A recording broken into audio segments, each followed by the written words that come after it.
This is BBC News, I'm Reeta Chakrabarti. The headlines. Boris Johnson says human beings were prioritised during the fall of Kabul after suggestions he was personally involved in rescuing animals from a charity in Afghanistan. So this whole thing is total rhubarb. I was very proud of what our armed services did with op-pitting. And in the next half hour, we'll be speaking to the former International Development Secretary, Rory Stewart. Do stay with us for that. Also this afternoon. Campaign groups welcome the easing of care home restrictions in England, allowing for unlimited visits from today.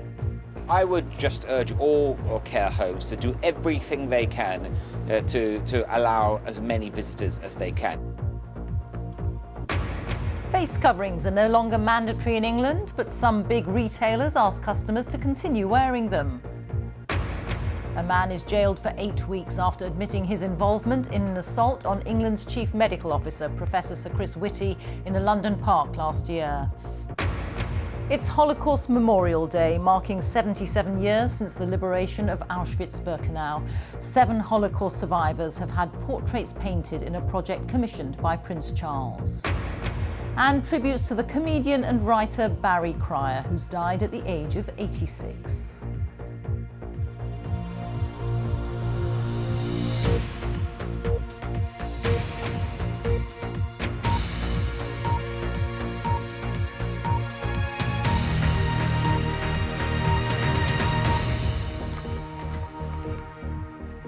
Hello, good afternoon.